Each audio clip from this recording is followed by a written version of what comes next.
Welcome back to Off Ball Takes. This is your host, your RB Laws, and this is my co-host. Christopher Wells. We appreciate all the support from you guys on the recent content. We had our live stream covering the trade deadline on Thursday. 10 trades happened Thursday, and we reacted to all of them live. So if you missed the stream, the VOD is up and ready to be viewed at any time you want. We wanted to shout out everyone who interacted in the stream. Shout out to Fred Kipchumba. Shout out to Glitchy Zeke and Xander Cade for showing their support. It was crazy fun. There was a lot of discourse going on, especially about the trades and certain guys who were released. But, we have plenty more streams planned in the future. A couple more things before we do get started. One, our official Discord server is being launched as soon as this episode comes out. We want to build a sense of community with you guys. It can be a place where you guys can hang out, talk NBA, whatever you want to do in there. So if you're interested in joining, the link will be in the description. And before we get started with today's episode, please don't forget to like, subscribe, and follow us on Instagram and TikTok for more contents and updates at the OBT Podcast.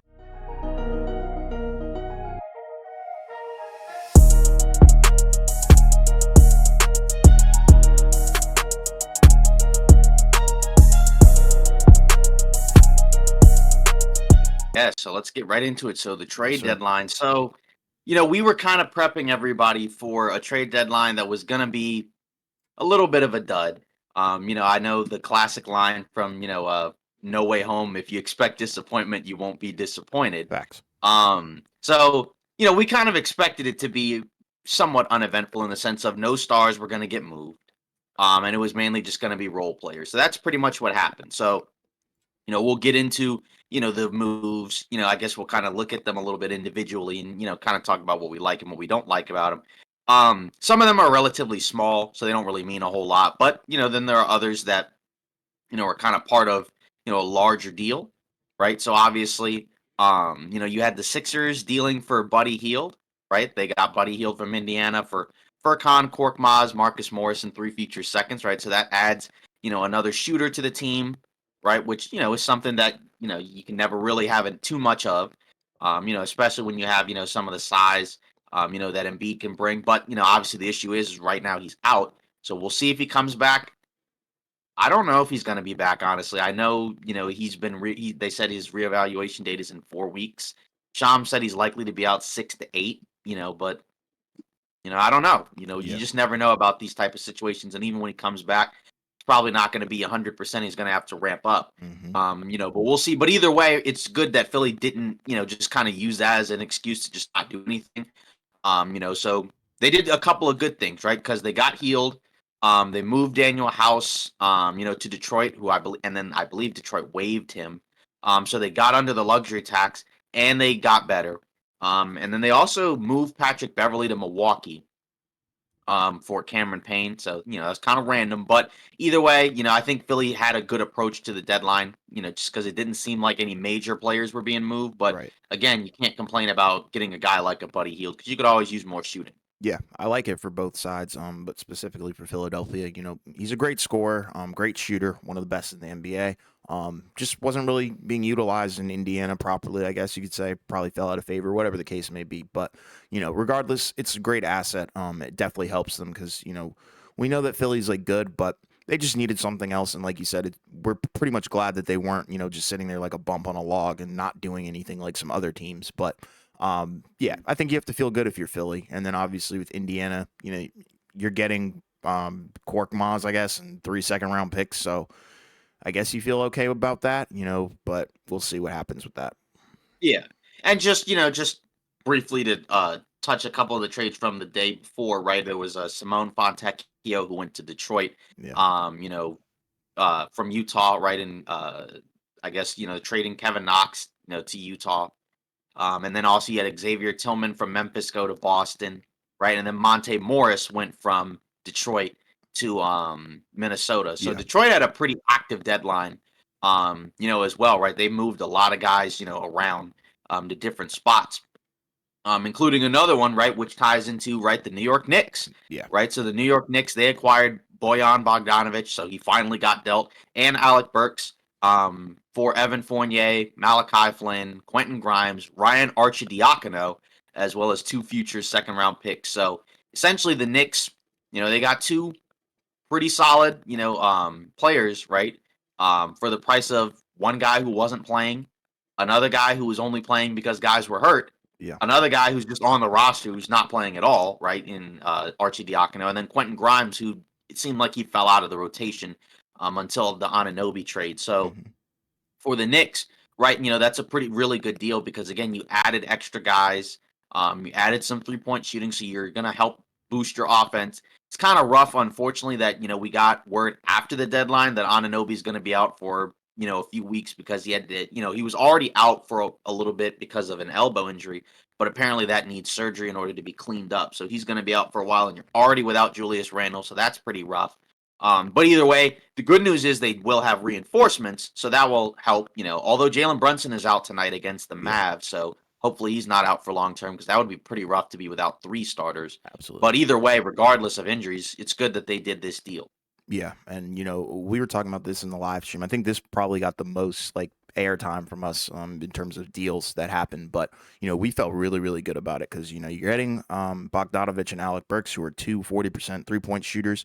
And I we were talking about it like initially we thought that Bruce Brown was kind of a lock for New York, but they kind of zigged and or zagged, whatever you want to call it, and went better honestly because you got to feel good about adding some shooters in an area where it feels like New York has kind of struggled with shots late sometimes. So, you kind of want some more spot up guys around a guy like Julius Randle, even Jalen Brunson, who's an incredible playmaker. So you got to feel good about it. And the number one takeaway, I think, also from this is, you get to retain all of your first round picks. So you can make a big Right. splash in, the summertime. So I think that's a huge win for New York. And I think New York fans are ecstatic about how active they were today. Right. Yeah. We kind of mentioned that they were one of the big, winners of the deadline, if you want to call it that, because sometimes it's kind of early to say, who are winners and losers, but the Knicks did a really good job of improving their team. Yes, sir. Um, because again, they were already good, but now you got, a better chance. Again, I don't know if they're gonna be able to make the finals, but at least now you have a chance to compete against these teams, right? Because again, you have more talent, you have more offense, your defense is really good. Could you get Mitchell Robinson back? Can you get Randall and Ananobi back and healthy? And then, if you get a favorable matchup, you could win 2 rounds, I think. So 100%.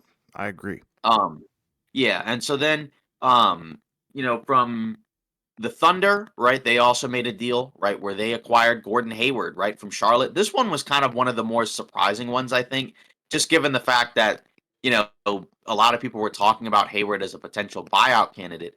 But it didn't happen. He was able to get moved. So good on Charlotte for being able to get something back for him, right? They got Trey Mann, basically from Charlotte, right?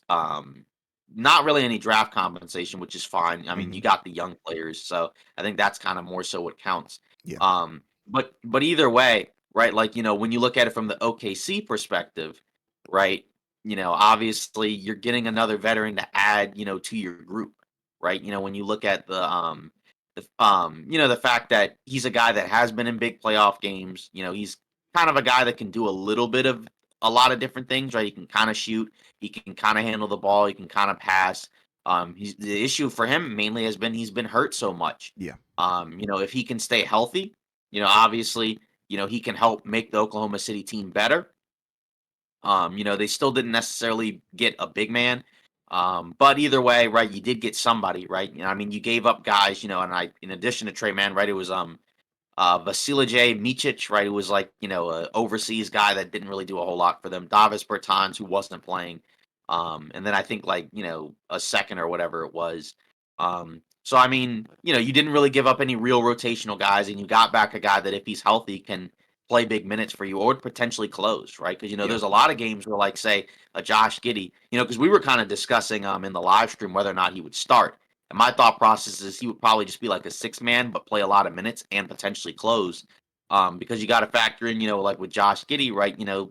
There are times where he doesn't really close games because he's become more comfortable shooting. But still, he's Still teams are going to streaky. dare him to shoot. Well, Gordon Hayward is a guy that everybody knows is a good outside shooter. So teams aren't just going to be willingly leaving him open, Right. and he can do some other playmaking and other stuff like that. It's just a matter of can he stay healthy because we just haven't seen a whole lot of him the last few years. Because every time he kind of has like a decent stretch where he looks solid, then he gets hurt. Yeah. I really like this for both sides. In Charlotte, you're kind of giving Trey Man another chance. I think he can potentially blossom in Charlotte, on a younger roster like this, where, he could potentially get some solid rotational minutes because clearly he wasn't really playing in OKC. But then in OKC you get Gordon Hayward, like you said, who could be, I think, an enforcer on the second unit for them. A guy who adds some wisdom, some intellect, some maturity as well. Because I think that's one thing that OKC potentially could be lacking in is a little bit of maturity. But we'll see come playoff time because that's all that really matters. But regardless, I think you feel good because it's a definite improvement because you basically unloaded a bunch of guys that weren't really playing, and now you get a solid rotational piece that will make you better. Yeah. And then from Charlotte's perspective, they also made another trade, right? With the Mavs, Yeah. right? And the Mavs made a couple deals, right? Where, for Charlotte, they sent PJ Washington over to Dallas for Grant Williams, Seth Curry, and a 2027 first. Obviously this is a deal, that in combination with the Daniel Gafford deal, right? Where they got Daniel Gafford for Rashawn Holmes, and then the Wizards got a pick from the Thunder, I believe, right? A 2024 first from Mavs via Thunder. So with Dallas, right, you got two bigs, right? One that's more like a stretch pick and pop big that's, kind of undersized. And then, Gafford, who's more of like a traditional bruising big lob threat, but he's a little undersized, Yep. but not quite as undersized as Washington because he's like what 6'9", Yeah. 6'10" or whatever. Yeah. 6'9". And then in addition, you got Lively, right, as your 7 foot, athletic big man. So that kind of helps fortify their front court rotation because they've had a problem, getting rebounds, guarding guys around the basket. Still the perimeter wing defense still isn't amazing. But again, you weren't going to solve everything, and at the very least, you got more size, and that will help you against some of these other bigger teams.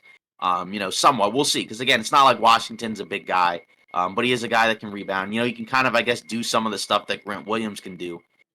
He's just a little bit different player, right? I think Yeah. he's more athletic, a little bit better, around the basket. Um, and then, Gafford, right? You've seen him for the Wizards, right? He's an For sure. athletic, active, high motor type guy. So good for Charlotte, right? Because obviously they were able to get, a first out of Dallas. And then good for the Wizards, right? Because they were able to get, a first round pick for Gafford, which I personally wouldn't have expected. Yeah. Me And neither. then good for Dallas. And then good for Dallas because it makes your team better. Yeah, and Dallas, I think they're also another big winner in this entire trade deadline for sure because they addressed their needs. We had talked about it pre trade deadline about PJ Washington. We were like, yeah, that's a guy that they should definitely be targeting because that's what they somewhat need. And I think PJ Washington is a direct upgrade from Grant Williams. He can do a lot, and then also adding in Gafford is huge because it solidifies your center rotation. And that's somewhere I think Dallas has been struggling with since, back in the day with Tyson Chandler, like they haven't really had a clear identity with that. But, now you add another pick and roll threat with Gafford. And shout out to Daniel Gafford. I did want to kind of give him his flowers. I think he's come a long way since he first joined the Wizards, where, this is a guy who got pretty much gassed after like 4 minutes because I think he had athletic asthma or sports asthma or something like that. So he's come a long way and he's added a lot to his game. And I think he's going to have some solid minutes and a solid role on a playoff team in Dallas. Yeah, and then a couple of weird ones. The Raptors, Kelly Olynyk, Ochai Agbaji going to Toronto. Yeah. Jazz get Otto Porter Jr., Kyra Lewis Jr. in a 2024 first. So Utah does get a first. So that's nice. The Raptors gave up, a first, not their own. It's another one I think. That comes from another team, so that's fine. So it's kind of weird. I guess Olynyk is from Canada. We thought when he first got moved that maybe he might get flipped. Yeah. But Toronto, they ended up just keeping him. So I guess they're just going to have him around, as a backup big man, or whatever.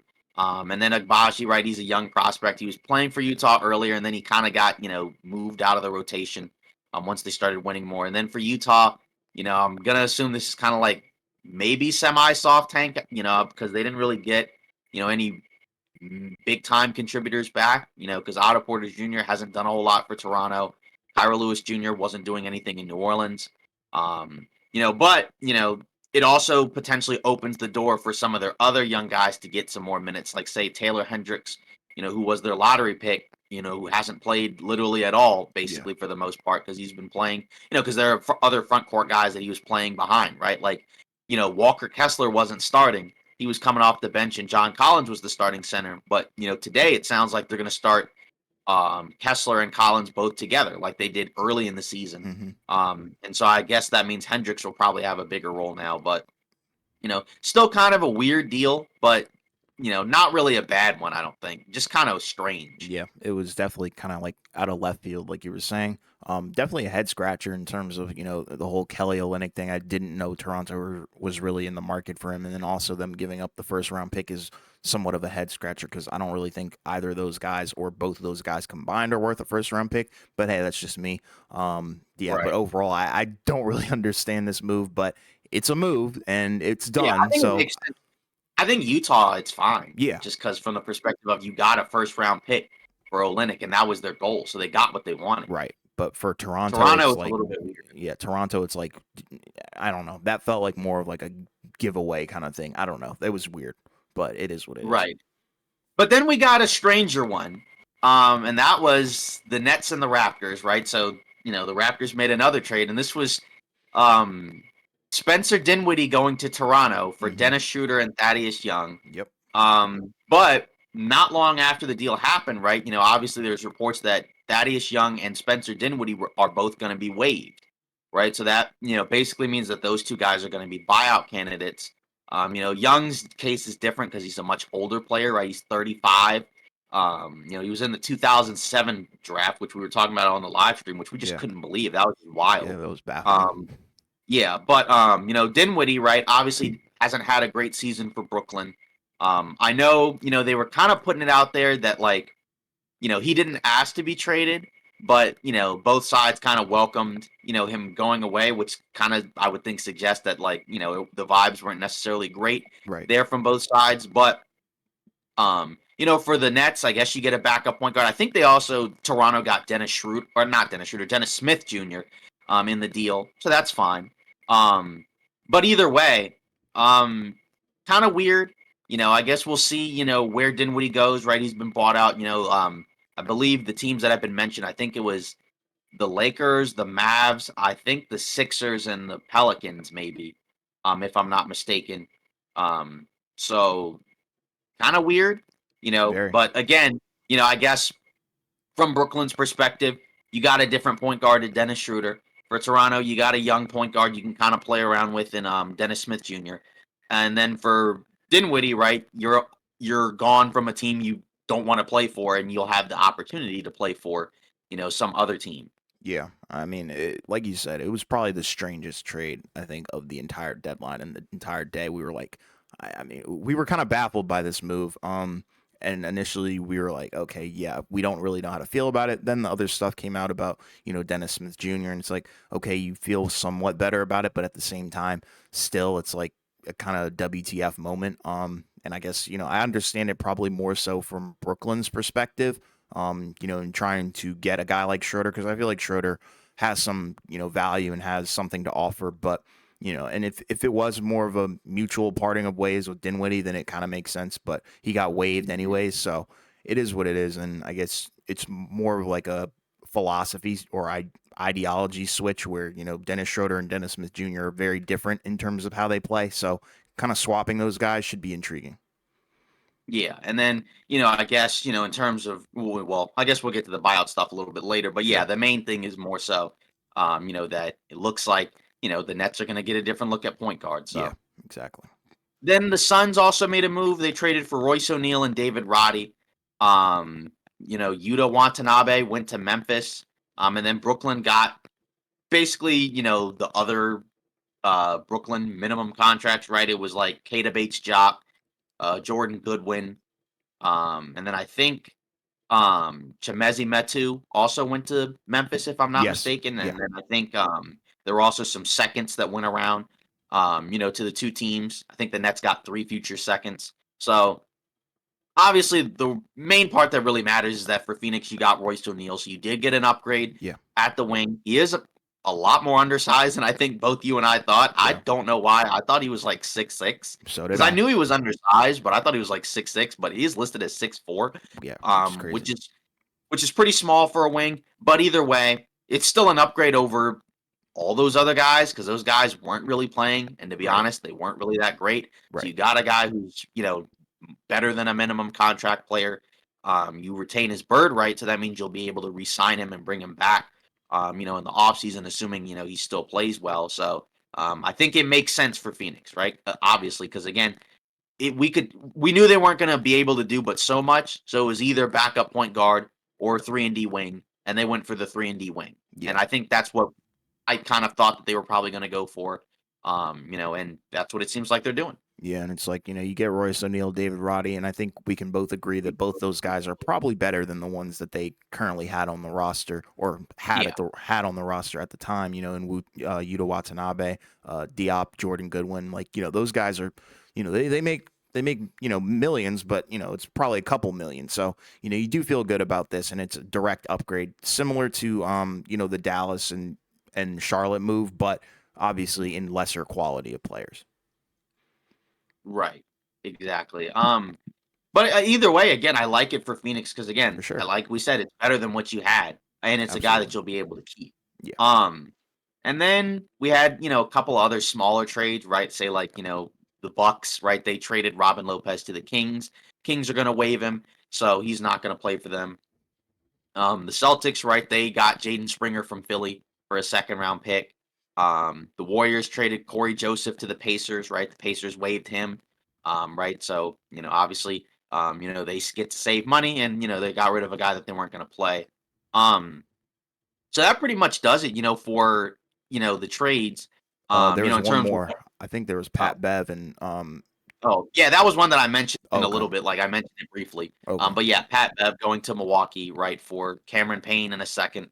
Again, Patrick Beverley defensively as a guard, and it's funny because he broke the news online, Yeah. like through his podcast Twitter feed or Yeah. whatever, which was kind of funny. And we were talking about that, and initially you thought it was like a joke or like a Yeah. troll. And then I went to the But bathroom and then I came back and you guys in the chat were like, yeah, like it's real.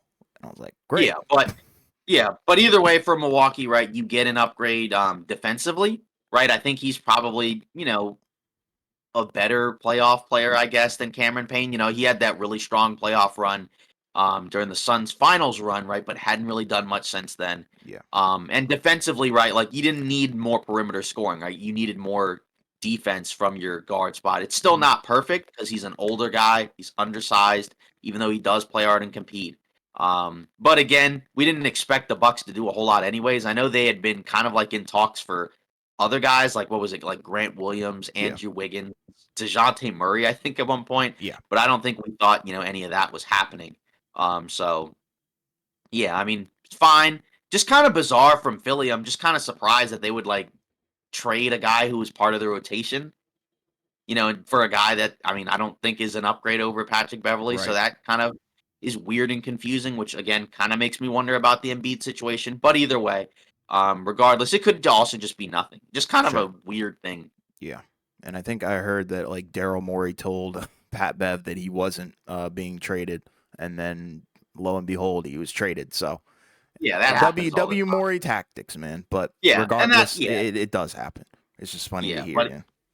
yeah, but either way, those are the trades, right? So again, kind of a smallish deadline, right? There were some role guys that got moved, but it definitely wasn't one of the most impactful or one of the biggest trade deadlines we've seen. Right. Um, obviously, of note, a couple of guys who didn't get moved, right? DeJounte Murray obviously is, probably the biggest name, right? Because obviously his name had been tied to trade rumors for a while now at this point, right? Obviously, he stays in Atlanta. Atlanta probably just didn't like any of the offers that they got. From what we understand in terms of what has been reported, right, it sounds like there weren't really that many teams offering, or to get DeJounte Murray. It was only like a few teams. It was like the Lakers, I think the Jazz, and I guess New Orleans, but I don't think they liked any of those deals. And those teams weren't really willing to give up a ton for him. Right. Which I understand. So I understand both sides in terms of what they were doing, right? Because say for the Lakers, from the Lakers' perspective, they didn't want to give up Austin Reeves for DeJounte Murray, and that's who Atlanta wanted. So if that's what's going to happen, then a deal's not going to get done. And then for New Orleans, right, it was like Atlanta wanted Herb Jones, right, and New Orleans was not going to do that. So Yeah. he's going to stay. We'll see if he gets moved in the offseason. I don't know, because again, we talked about it in the live stream. He's going to make more money. It's not a crazy amount, right? It's not like he's being paid 40 million a year next year, but it is in the 20s. Um, and I would think, if a team really wanted him, they would have already, you know, done whatever they would have needed to do in order to get him. Sure. So, but so that kind of suggests like, a lot of those teams wanted him, but they weren't going to move the sun and the moon to get him. Right, and that makes sense because honestly, he's not even in that like caliber or tier of player where you kind of feel comfortable, giving up the farm for him. So I think it makes sense, and it is what it is. We kind of thought that he wasn't gonna get moved at that point, just by the amount of suitors or lack thereof. So it is what it is. And we'll see in the offseason, like you said. I think he's one of those guys where if somebody ends up getting traded somewhere else, like I don't know, like another star or something, and the team kind of has to compensate, I think he could potentially be on the market. But as for right now, probably dead silent. Yeah, and then Bruce Brown Jr., right? That's the other guy. We thought he was going to go to New York, and he ended up not moving there, right? Because the Knicks made the other deal, which I think makes sense, Yeah, right? You can honestly say that that's better. Maybe somebody might disagree, but I think if you're the Knicks, you're pretty happy with what you ended up doing. absolutely. Because again, we talked about it, right? You got two guys that can help you as opposed to just one. And it's not like that got one guy as a star, right? Obviously, if you're Toronto, I think the issue is that now if he were to get traded next season, now he's making like what 25 or whatever it Yeah, is. it goes So up. which is a lot, I think, for a guy of his caliber, good player, but is he, a $25 million a year player? Probably not. Right. So, it's either that or you decline his team option, let him go, and he just signs with someone else, or you do some type of sign and trade and something like that. But that's kind of rough that you weren't able to get anything for him, right? Because we all thought that after trading for him, they'd be able to flip him. Right. That was the thought They ended up process. doing other stuff. Yeah, they ended up doing other stuff. So it is what it is. So just kind of a funny thing. Yeah, I definitely expected him to get moved though, for sure. Yeah. So yeah, I mean, I guess, in a way, right, when we talk about like a lot of these deals, right? Obviously, we talked about how a lot of these teams, the deals were already the bigger deals had already been done. Right? We talked about the concept of free agency, right, for teams like Indiana Hmm. getting Siakam, teams like the Knicks getting Anunoby, right? They were already going to do that stuff. They already did that stuff so that way they can re-sign those guys and bring them back in the offseason. Those are the big boy moves, Yeah. right? But there were also some other teams, that didn't make moves. Obviously, Detroit I think made the most, right? Because they traded like a good chunk of their roster, Yeah. which in a way is kind of good for them because now it opens up, minutes for the young guys. They also released Killian Hayes, but we'll get into the guys that got waived after that in a little bit. But either way, there were also some teams that didn't make moves, right? I guess we can either start with the Lakers or Golden State. Whichever one you want to start with, then I'll just kind of go that way. Let's start with Golden State, man, because I think that All was right, so an intriguing one. Golden State, they ended up. I mean, I guess they made one, right? They moved Corey Joseph, so I guess that kind of counts as a move, but they didn't really Didn't do. acquire anybody though. Yeah, they didn't acquire anybody. I think they opened up a roster spot, so that's kind of interesting, because obviously there's a lot of guys that have been waived that could potentially join some of these teams. Although they're a team that can't sign guys making a decent amount of money, right? I Right. think more than the mid-level exception, but a lot of these recent guys that have been waived are under that, so they'll be okay. But I think we said it. I said it on the live stream. My thought process is by not doing anything. My thought process for them is they probably feel like we might just kind of roll with what we got. They probably one didn't like the offers they were being given, and then two, their thought process probably was also Kaminga's been playing really well the last couple of months, right? Since he basically bullied Steve Kerr, Yeah. into playing him more, And right? then So got he's a been haircut. starting. Yeah, he got a haircut. He's been playing more, right? He's been putting up the big numbers, right? You've seen the images, Yeah. of the before and after, obviously. So that's nice to see. Um, and then, Chris Paul, he's been out. So, he'll come back eventually. Gary Payton the second will come back eventually, unless they get hurt again, knock on wood. And then Wiggins and Clay, I guess the thought process is if those guys can be a little bit better, right? So not just be bad, but like I guess when you factor in Kaminga, you're at a point now where it's like, you only really need one of those two guys to be good. You know Right. what I mean? Like you don't have to rely on like, Steph, Clay, Wiggins. All three of those guys would have to be good. Like before Kaminga, all three of those guys would probably have to be good Right. without Chris Paul. And with Kaminga playing a smaller role. But now that he's emerged, now that kind of takes away having to have both of those guys play well. I mean, personally, I think you still need both of those guys to play well if you want to, be a contender. But either way, it makes you better. They've already won, I think, what, 3, 4 in a row. They just destroyed the Pacers. Obviously, they kind of were able to take advantage of a break of, Philly. Embiid was kind of, was out, and also in the game before that, he was hobbled. But either way, that's how you build wins. You got to take advantage of the opportunities you're given. Yeah. So there's a room for them to improve, right? Utah, you'd imagine, probably drops a little bit, because they didn't really grab any big time guys. They moved most of their guys, so I would think they would probably get worse. So that would probably allow for Golden State to slide into that 10 spot unless Utah continues to find ways to win. So I think that's their path, right? Like they probably are just like there was nobody really available that was worth doing anything. And then from the other team's perspective, because of Wiggins not playing that consistently, that's kind of a gamble to take on a contract like that, right? Like we had heard stuff about Dallas being interested. I think that would be kind of insane for Dallas to do that, just given Right. the fact that, you know, with Wiggins, at this point, outside of the title year, right? The title year seems like it was kind of an outlier in terms of his performance, in terms of consistency. Whereas prior to that, he had been kind of considered a disappointment. Where he was like good stats on a bad team. Now it's like not so good stats on a not so good team. Right. So, but either way, them standing pat. I mean, we had kind of gotten a little bit of word, not us getting inside information because we're not insiders. I just mean like, based off all the rumors going around, it sounded like they were probably going to stand pat or just not do anything substantial, and that's what they ended up doing. Yeah, and it kind of makes sense, like you were saying. Andrew Wiggins' value is at an all-time low, especially being a former number one pick.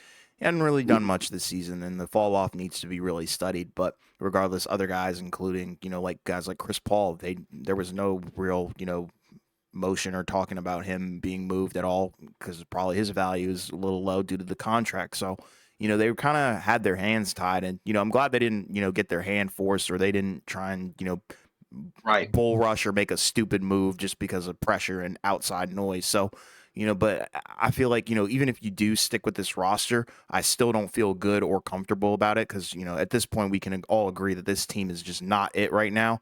And, it's due to internal play, but, some guys have stepped up like Kaminga. So, and I'm sure, they were offers for Kaminga, but like you were saying, he's playing so well that you really can't afford to move him because if you move him, then you're going back to relying on Wiggins. And, this is a guy who's really a former shell of himself. So, and I don't know if that's saying a whole much at this point, but regardless, I think the Warriors did a smart thing by not really engaging in anything today outside of, freeing up that one roster spot, like you were saying.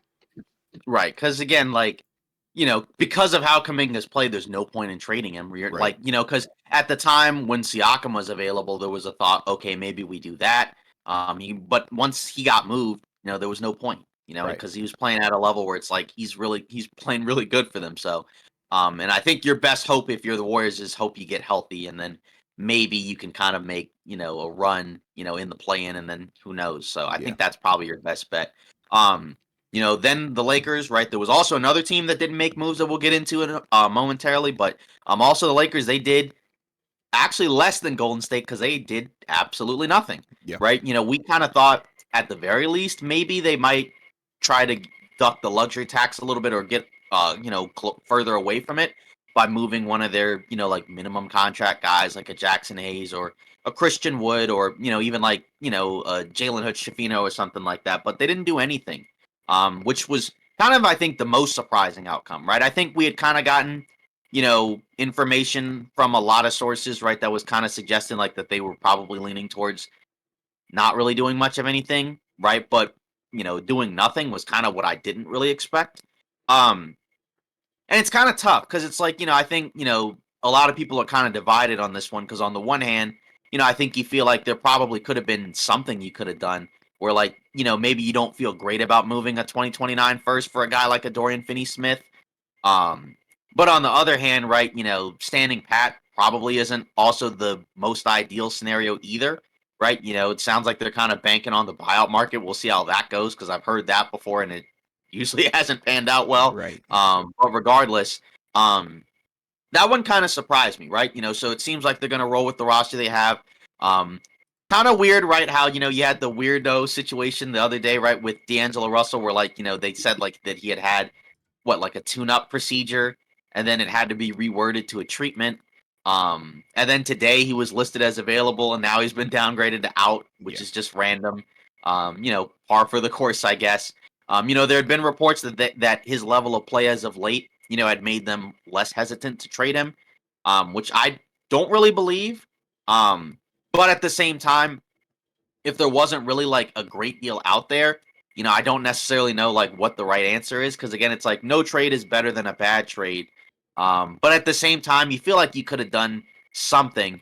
But at the same time, then you look at the contracts they have. There's no expirings, right? So like Gabe Vincent, Rui Hachimura, D'Angelo Russell, he has a player option, but other than that, they're all like longer term deals. And teams may just not have been all that may not have felt all that great about taking them on. Especially if you weren't going to be willing to add a first, right? Because like with Dallas, right, they were able to trade Grant Williams, and he's on a long-term deal, right, like a 3-year deal. To Charlotte, but they also gave up a first, right? So if you're the Lakers and you didn't want to give up a first, um, then that probably kind of equates to not doing a whole lot. So, I don't know because there's a lot of different ways you can take it. Um, but it's not the ideal scenario because you would have thought that they probably would have done at least something small, at the very least to address maybe one of the absences because we don't know if Jared Vanderbilt will be back. Maybe he comes back, but he might not be back. Right? Gabe Yeah. Vincent has only played in 5 games. So will he come back? We have no idea. Right? He might come back, but by the time he comes back, it may be too late. Um, so yeah, them not doing anything is kind of a surprise. I don't know if I would necessarily say like, that they did the absolute wrong move, but I don't feel good about them not doing anything cuz like, you know, it just like you needed to do more and, obviously what they did wasn't enough cuz and what they did actually as a matter of fact was nothing. So I don't know where you go from here. I guess your hope is you get some, good luck in terms of health, right? Hopefully you get back Vanderbilt and Gabe Vincent. They've been better as of late, so that helps. But again, like how much better can it be? I don't necessarily know because again, like I don't know when these guys are coming back. And like who knows if that's even enough. Yeah, because I would have liked to have seen them do, the bare minimum and get rid of maybe somebody like Christian Wood and somebody else for, maybe a solid wing that can hit some threes and play some defense. It doesn't have to be an upper echelon wing or anything like that, but just one of an impact player. But they didn't do anything, which is kind of weird. But like you said, maybe it's the smartest thing to do because if there weren't any real moves out there for them to do, then same thing as Golden State. You don't really want to, force yourself into a dumb trade because those can kind of backfire on you. And hey, we've seen it before. We've seen it plenty of times. But regardless, I mean, I think they might be banking on some, I guess, Right. in internal development issues. I don't know. Like that's the thing. I don't know what the sense of direction is for them. Like, Yeah. do they really expect all these guys to just play better as the season goes on? Yeah. I What are mean, we looking at here? what we had heard also was that their plan is to in the summer use those picks Joy, here we and the go. assets that they couldn't get anybody for right now to get somebody much better in the summer, and We I hear just this don't every really buy year. that. Like, We literally yeah, hear like this I just every year. like yeah, I just don't buy it because it's mainly more so the fact that like say like a Donovan Mitchell, right? Like Sure. you're in a situation where it's like the Cavs are really good, Mm-hmm. right? Like they're the 2 seed in the East right now. Mm-hmm. Nobody's talking about them, but they are somehow a 2 seed, Right. right? This is your team, right? So Right. like you are the guy, you are the reason why the Cavs are the 2 seed primarily. Why would you leave that, to go play third fiddle in LA? I mean, I guess you'd have a better chance at a title, but more importantly, then you have to factor in why would Cleveland do that, Right. right? Like the only reason why that would happen is if he explicitly said, "I want to be traded and I want to be traded to the Lakers," right? But But if what he are the just says, odds "I in want," that? right? But if he But if he just said, I want to be traded, but like doesn't give like an explicit list, then it's like he could go anywhere, right? Right. Like, obviously we know he wants to go to New York. Maybe he ends up going to Brooklyn. Or maybe the Knicks somehow get him. I mean, they don't really have much more in terms of giving up stuff in terms of players, but they do have a lot of picks. I think they have like 8 firsts or whatever it Yeah. is. So I mean, yeah, that I don't know. That they also mentioned Trey Young. I just don't buy that. Like, I just think that they just for whatever reason just felt that the better option was to just kind of sit and do nothing. Like, I'm sure they probably tried, to probably cobble together stuff. And again, it's tough because, like, on the one hand, it's like we said, if there's no good trade available, you don't want to necessarily do something stupid. But on the one hand, like, how stupid could it be? Like, if you gave up, like, your 2029 first and then like, and you get like a wing or something like that. Like, that's kind of where it's like, that's kind of where I disagree that I don't like them doing nothing. I don't like that at all. But I understand, like, if there's nobody major, you don't want to give up like a ton. But I don't know. I personally, as a fan, don't like that. But, I'm just one guy. So, Yeah, I mean, I could understand the frustration because it's like you literally did nothing, like absolutely nothing. You didn't even waive anybody, didn't free up a roster spot, nothing like right. that. So, Like, they kind of just stood there with their hands behind their backs and just watched everything. And I think, not just you is pissed. I honestly think LeBron is probably pissed too because I know, a couple weeks ago, or maybe a week ago, we were talking about, his hourglass tweet. And I think that was directly aimed at the trade deadline. He was looking for some sort of improvement or some sort of move, and nothing happened. So I think, this has probably rubbed a lot of people the wrong way. But at the same time, I do understand the logic because it could pay out or pay off where, you guys have a little bit of playoff magic. So we'll see. But regardless, that's kind of looking on the positive end of things. But realistically, I think, a lot of people don't feel good about that. And I'm not even a Laker fan. I don't even feel that good about it. So it is what it is.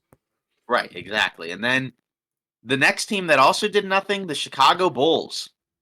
This one makes to me even less sense. I mean, Agreed. well, I don't know if I would say even less sense, but it makes 0 sense. Yeah. Um, because the team, I guess, is vying for a play-in spot.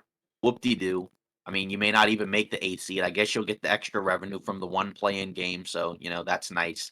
Um, but DeRozan could walk in free agency, and you'll get nothing back for him. Yep. Andre Drummond could leave in free agency, and you would get nothing back from him.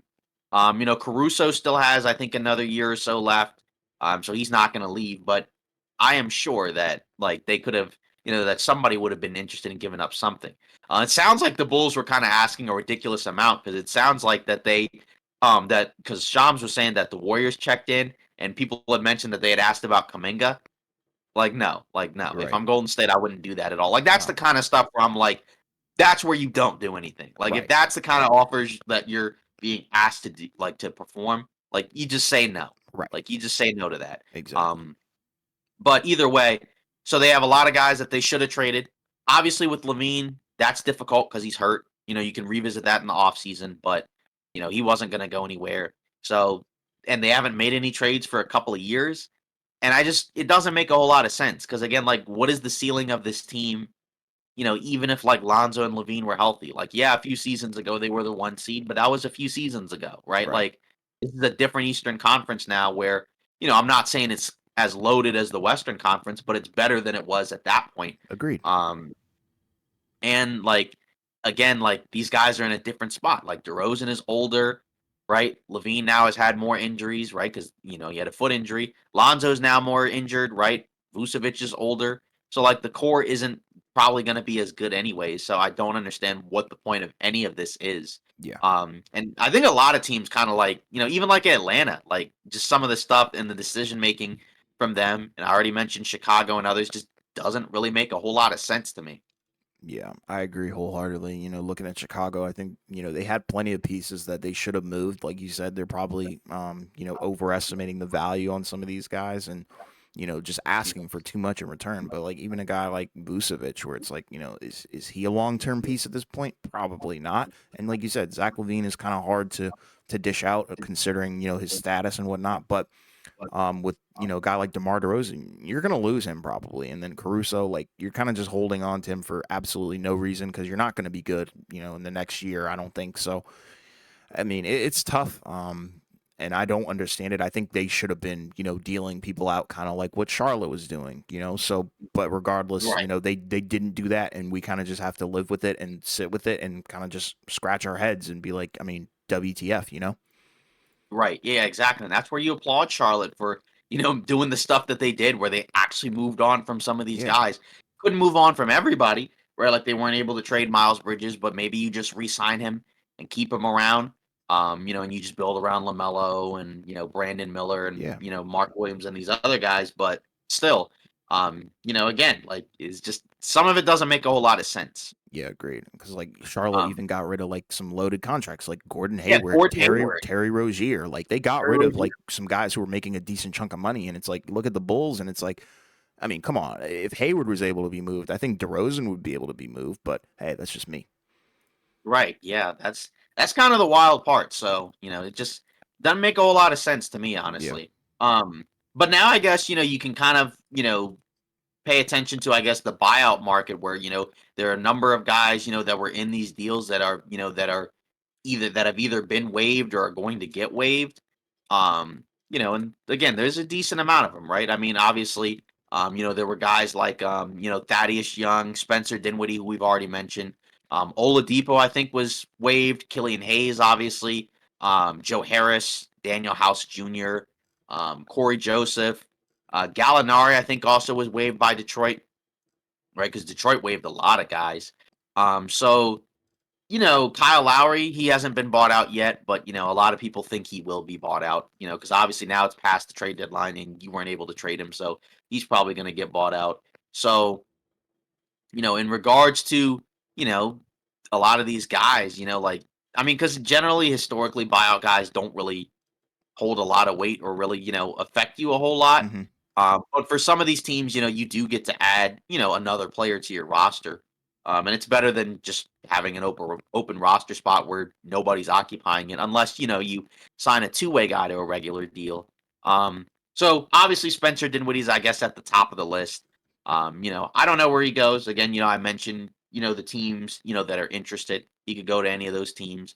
I know he was at the Dallas Knicks game, right? Where he was like, in the crowd or whatever. So Yeah. maybe he goes to Dallas. People also mentioned he liked Lakers tweets. So who knows? Obviously, we don't know what he's going to do. Right. Um, I think Dallas and LA, if I'm not mistaken, have the advantage of they can offer a little more than the minimum than some of these other teams. So they can offer more money. And, that can be important to some of these guys, right? Like the tens of thousands, of dollars or whatever it Right. is. That matters to these guys, right? For sure. So, but Oladipo, I don't know about him because I don't even think he's available to play yet. Is he? Like, isn't he No, still I think he's recovering still from? recovering. Yeah. So Gallinari probably is another guy that I would imagine probably will get a call up from a number of teams. And unlike a Spencer Dinwiddie, I think because he's not a mid level exception guy, I think he can be signed by basically anybody. Because I think the restrictions apply to the guys that make like 10-ish million a year or whatever the mid level exception is. The teams in the second apron can't sign them. So Dinwiddie can only go to a certain amount of teams, but a guy like Gallinari, I think, can basically go anywhere. Yeah. And it's like, looking around, I guess some other guys, like, I think a guy who might be bought out is probably like Bertans or somebody like that. I'm not sure about that. And then also looking around, I guess some other free agents that are out there is like Book Knight. Um, Oh, yeah, yeah, that happened. Like we said, yeah, Killian yeah. Hayes. So Corton Cortez. yeah, there are guys out there. Daniel House, and I think Fournier. I think will probably be one of those guys as well. So I think there. he has a team option, Oh, so he has a he may team not be. option. I Okay, think he has a team option. okay, because I don't know. He may play for Detroit, but I don't know. They could prioritize, their other players because it's like I know a lot of people were screaming like free Fournier, and it's like, I mean, is he really going to play for Detroit? Who knows? But Seth Curry, they might buy him out as well because I don't really see him fitting into Charlotte's roster or anything like that. So there are some candidates, but like you said, they're not game changing. And I think the last one that we kind of saw, I think it was last year, that we felt pretty good about was the Russell Westbrook buyout, and that was one of those where it kind of made somewhat of an immediate impact. But these guys don't really give me the same kind of vibes, except for maybe Dinwiddie, depending on where he goes. But and maybe Kyle Lowry too. I guess Kyle Lowry and Dinwiddie would definitely help a roster out. But outside of those two, I don't really see anybody else helping. Right. I mean, again, it just kind of depends on where they go and what their role is, but Right. typically they're not going to have like a major role, because like Right. usually otherwise, why would they get, bought out? But Dinwiddie, I think, is probably the best talent, available. It's just a Agreed. matter of what version of him are you getting? Because if you're getting the Brooklyn version, that's not great because he's Yeah. like a 30 something from the field, not shooting well from three. But if you're getting like the Dallas version of him, that's a much better player, right? Because we saw when he played for Dallas, both starting and coming off the bench, he was pretty good for them. So if you get that version, that's a great guy to get on like a minimum contract. But if you get Brooklyn, then it's like I don't know about that, and I don't know which one you're gonna get. So Yeah, we'll that's kind see. of the fun part. That's what makes it an adventure. Yeah, we're not talking about the his first time around with Brooklyn. We're talking about his Right. second time around with Brooklyn, which has been somewhat of a nightmare. So Yeah. Um.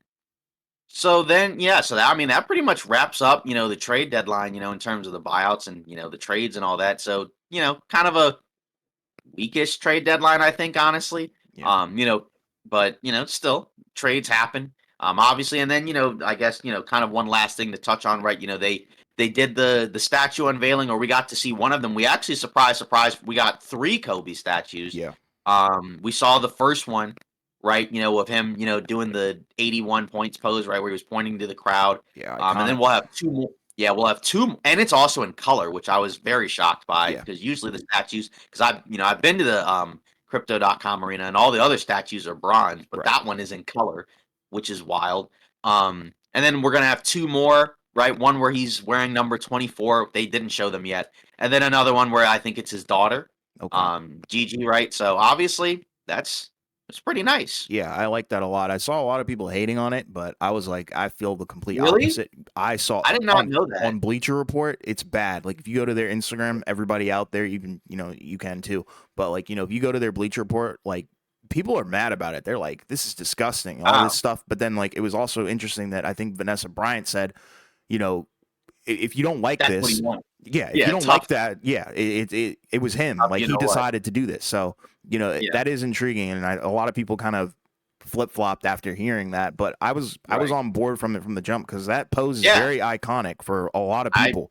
and it's Like funny because that's we saw not that even the one that we thought. That's not even the one that we thought they were gonna exactly. pick, which Yeah, is which is still cool, but it makes a lot of sense. yeah, Because like you said, it's one of the most iconic images, that you can find out there. yeah. And they It's gonna also be had, fire. and they had other people speak, right? They had, like Derek Fisher, they had Gene Us speak, they had Phil Jackson, right? Tell a story, which Right. was interesting. Yeah. So there was a lot going on. Kareem spoke, and started off his speech by talking about the history of statues, which was interesting. Yeah. So yeah, He can be a but yeah, long-winded so individual, but overall, I thought it was very good. And it had a better tone to it than I thought. It wasn't as sad right, as I thought it was going to be. right, It felt more yeah, joyous and celebratory. So I think they did that the right way, and I think the statue looks great. And I think Vanessa Bryant handled it amazingly. So yeah, yeah, I agree. Well, that pretty much wraps up today's episode of Off Ball Takes. Again, let us know your thoughts on the trade deadline, how it went, who you thought did well, who you thought didn't do so well, what you might have wished happened. Again, keep in mind, we have the Discord available, for people to, join. So join the community, so to hang out with us, and chat with us, and do whatever. Obviously, the link will be in the description of the video, so that'll be going out. And again, continue to like, comment, and subscribe. If you comment, we will read your thoughts at the beginning of the video. And we will see you Monday.